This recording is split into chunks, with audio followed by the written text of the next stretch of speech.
My guest is Sharon Noble, Director of the BC Coalition to Stop Smart Meters. Welcome back to the show, Sharon, and Happy New Year. Thank you, Jim, and Happy New Year to you.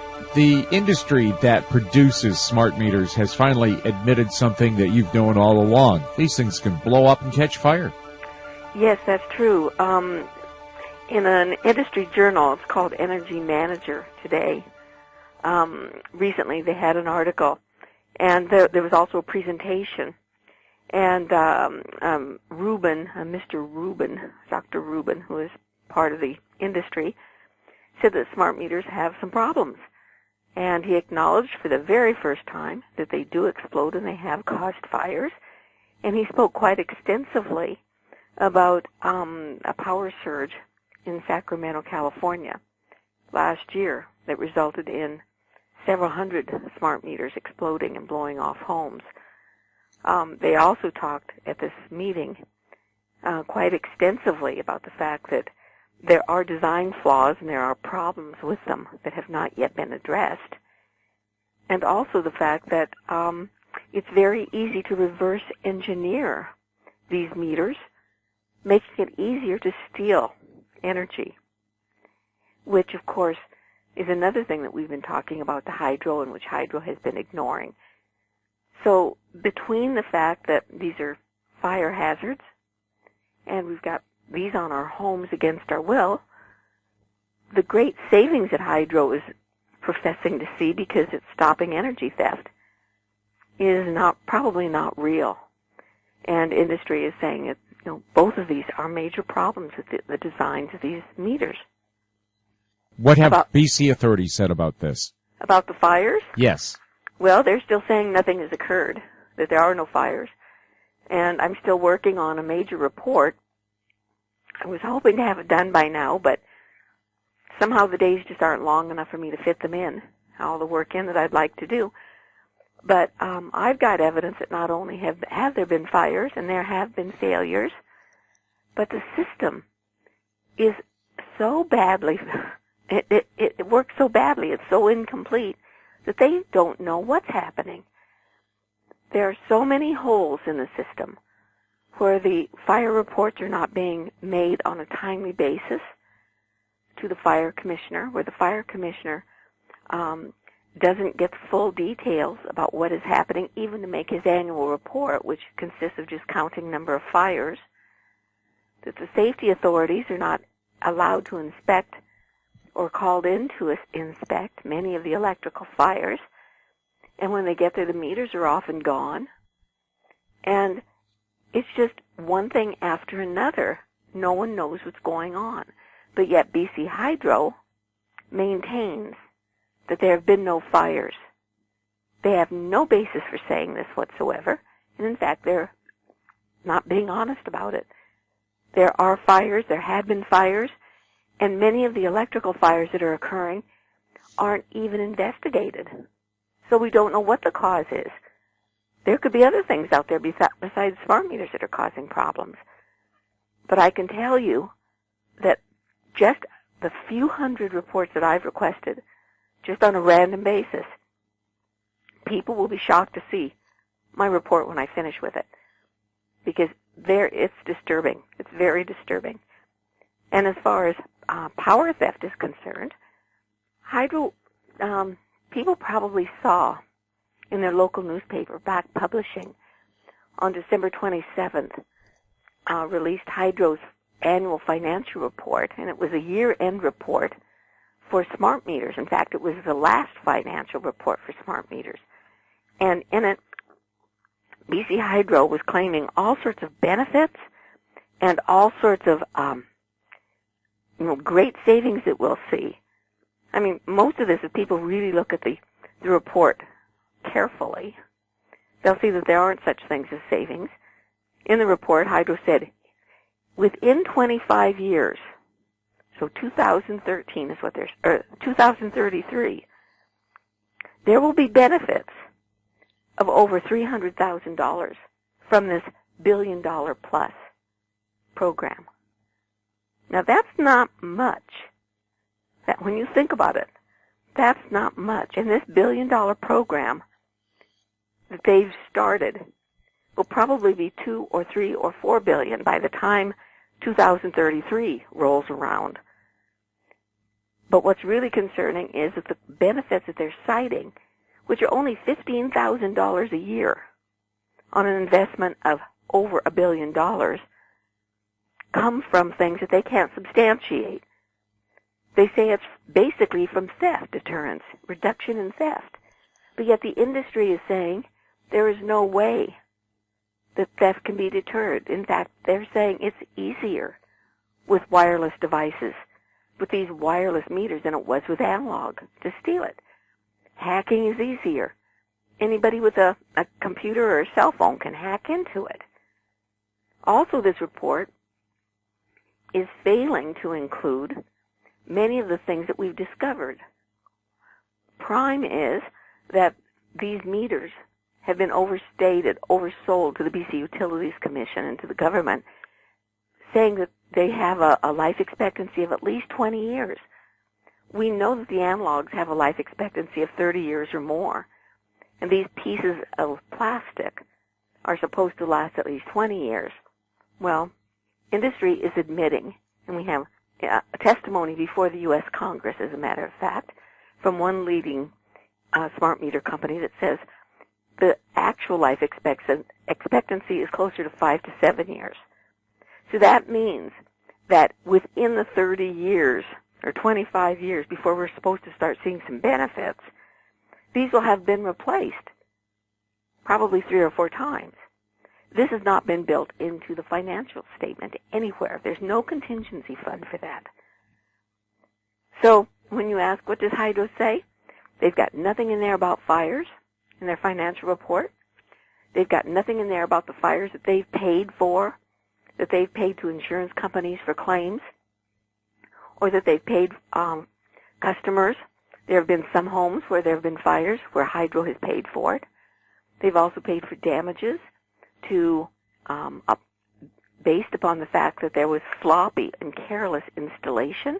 They hired these people straight off the street to install meters, and as a result, there were quite a few homes that suffered damage, either physical damage to the home, like, in one case, the siding was damaged.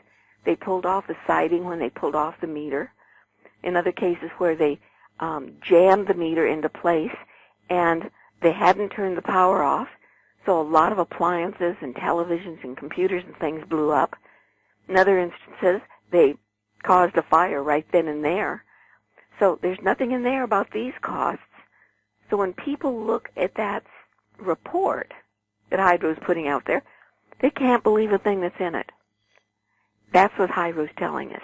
Is this a perfectly good example of what they call fake news nowadays? Oh, man. I don't know if it should be called fake news.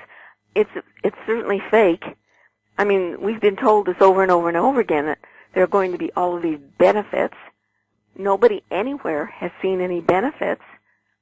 And they have the nerve to say that through their customer education program, all but about 30,000 people now have smart meters.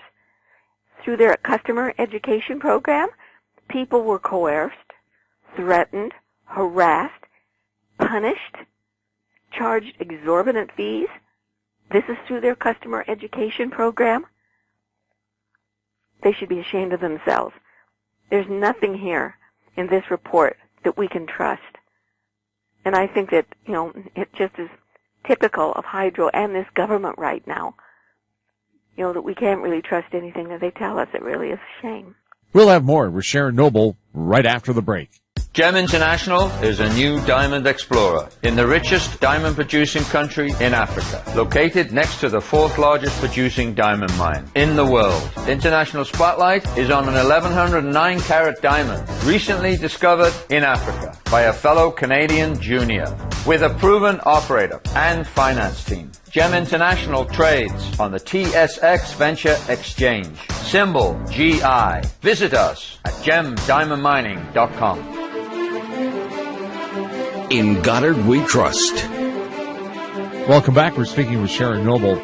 Sharon, of course, the main reason that you were concerned about smart meters to start with was the microwave radiation they put out. Are you concerned that that radiation might also be one of the reasons why the poor little bumblebee is now on the endangered list? Yes, I sure am.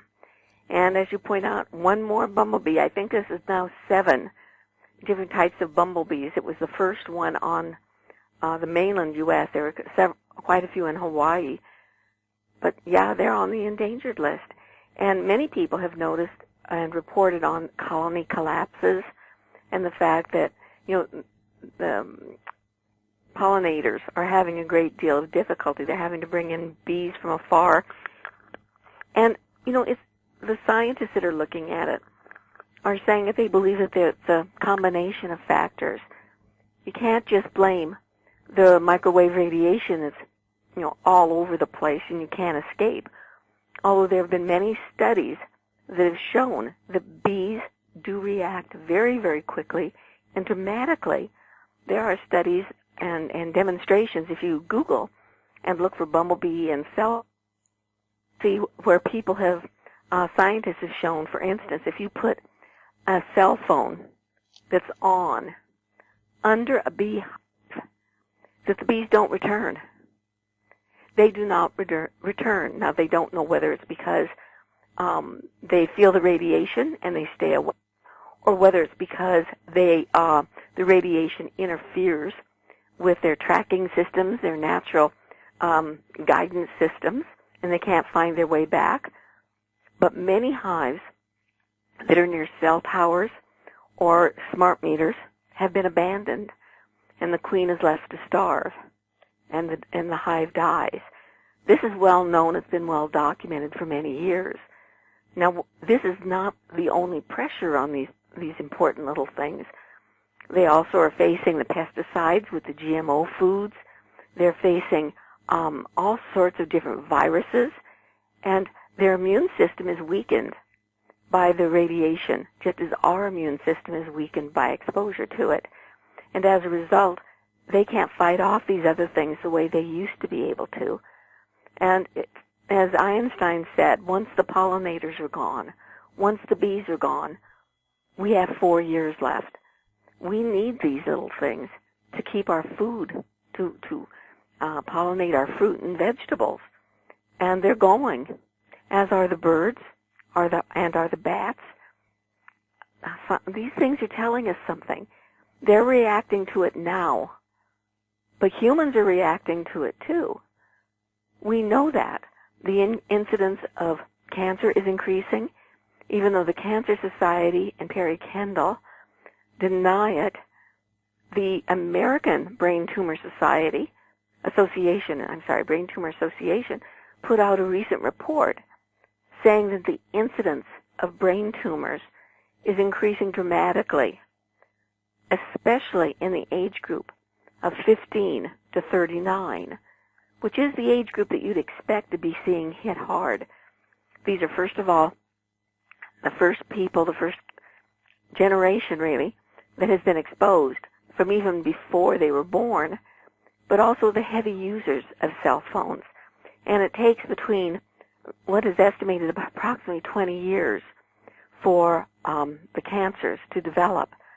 So now they're seeing that these cancers are becoming more common in this particular age group. And what is really concerning, in this report, it said that the cancers seem to be different. The tumors are different in composition than other tumors used to be, or tumors that they find in older people. Somehow the composition is different, and normal treatment is not as successful. The longevity is significantly affected. So there are major problems going on here. And they've been tracking it in the United States now. Canada doesn't have cancer registries like this. We don't have a brain tumor registry. And that's why the Cancer Society and people like Dr. Perry Kendall can say that there's no evidence of increase. It's because they don't know. That old saying, if you don't look, you won't find, seems to be the motto that these people are working with right now. We've asked for registries to be started. And as a matter of fact, in 2010, the HESA committee, the health subcommittee that provides guidance and instructions to Health Canada, I helped organize that one in 2010. We brought in several world-renowned scientists from around the world to talk about the problems that our safety standards are far inadequate, that the proliferation of wireless devices is uncontrolled and is dangerous. And one of the results of the HESA committee was a strong recommendation to Health Canada to begin a registry, to begin tracking the number of cancers, the number of people with Alzheimer's, the neurological problems, but especially the cancers. Let's track the brain tumors and things like this. And it still hasn't happened. And this is 7 years later. And in the last HESA committee in 2015, they also said, let's get a brain tumor registry going. I don't know what the problem is, but there's no reason to believe that the incidence in Canada is any different than the incidence in the United States. We use the same patterns, we have the same company selling cell phones, 75% of which are believed to emit radiation that is higher than the legal allowance. And ads are on television, and parents are being told, look at this, you can give your child a cell phone while he sits on his potty chair being trained. It's a great toy. Pregnant women are not told not to put laptops on their stomach or to sleep with their cell phones. All of this is now starting to come home. Just as many of the scientists have predicted, the bodies are going to start piling up, and then maybe people will start paying attention. But this report on the bumblebees is a direct relationship to the report in the Brain Tumor Association, I believe. The bees are responding, and so are humans now. It seems to me the federal government has a horrible record when it comes to following recommendations for our safety and health. Transport Canada said 30 years ago they should be putting recorders into every aircraft so we can find out why they crashed. They still haven't done it, and nowadays they're just a few $100s. You can get a dash cam for your plane, for God's sakes. And, of course, now you have recommendations that they should be tracking brain tumors, but they're not doing that either. Nope. Do you feel totally frustrated that the people who are supposed to be looking after our health are doing everything they can to squirm out of that responsibility? Yeah, it is frustrating. It's frustrating that agencies like the Cancer Society goes around collecting money like crazy, and many good people are working, to raise money, and what happens? Nothing. The pharmaceutical industry shuts down research. The Canadian telecom industry fights simple things like even putting labels on cell phones to tell people not to put these things against their head. I mean, it is so frustrating because the science is there, but people don't know about it. Jim, a typical example is, and I had it in last night's update, I believe. No, maybe it's in the night before. Wi-Fi in schools has been something that we've been working on and trying to warn people about. Children are the most vulnerable in our society, and yet children are being exposed to strong commercial-grade Wi-Fi modems from the time they enter school, from kindergarten on. This is unnecessary. You do not need wireless modems in schools to provide children with good computer access. What you can have, and what many schools already have, is good fiber optic cable. Fiber optic cable is faster, it's more efficient, it doesn't irradiate, and it's also more secure. But schools are, I don't know why, I suspect it's because of money. That's the only reason I can figure it out. Schools are going the Wi-Fi route and encouraging children to have their cell phones on, their tablets on, all day long. And parents are not told about the dangers of this. And in a recent article that was found in Ontario at the Peel School Board, there was a directive from the school board to the principals and teachers to not discuss Wi-Fi problems with parents. Do not let parents talk about it on the school property, and do not let parents hand out flyers. They don't want people to know. And I think that this is something that is insidious throughout our society. The industry is driving this. They don't want people to know that their product is dangerous. And the agencies like the Cancer Society and our provincial health officers like Dr. Perry Kendall are abetting this. They are being negligent in that they have the information and they don't do anything with it. They refuse that any problem exists. Perry Kendall is still saying, after having supposedly read, I know he's been sent hundreds and hundreds of studies, he still says on his website, there's no convincing evidence of harm. There's evidence of harm. If there is evidence of harm, his job is to take precautionary measures, to warn people, to tell people how not to use these things, how to use them safely, or to remove them from the homes, or to tell schools they shouldn't be doing it. Schools have the duty to protect the children, and they're not doing it. They are deliberately hiding this evidence as well. School boards have been given evidence. I know parents, I know many parents and teachers who have given this information to school boards, and school boards are denying it. I don't know what the reason, how we get around this, Jim. The only way I can think of is for more and more education through programs like yours. We've got to reach the people. And they're going to have to raise a hue and cry. They're going to have to stand up like Canadians don't like to do and complain. And they're going to have to demand that changes be made for the sake of their children, if not for themselves. Sharon, is there a website people can go to get more information on this? Yes, they certainly can.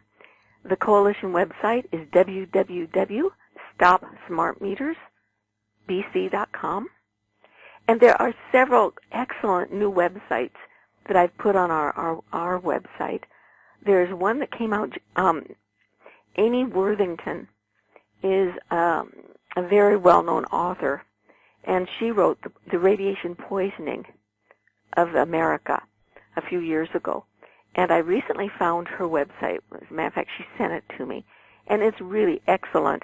It's got so many scientific studies on it and really, really excellent information. If people would go to our website, they could find a link to this. I would highly recommend it. Amy Worthington, WORTHINGTON. Sharon, thank you so much for chatting with us. Thank you, Jim. I appreciate your time. My guest has been Sharon Noble, Director of the BC Coalition to Stop Smart Meters. You're listening to the Goddard Report on TalkDigitalNetwork.com. Find us on Twitter at TalkDigitalNet. Our YouTube channel is Talk Digital Network.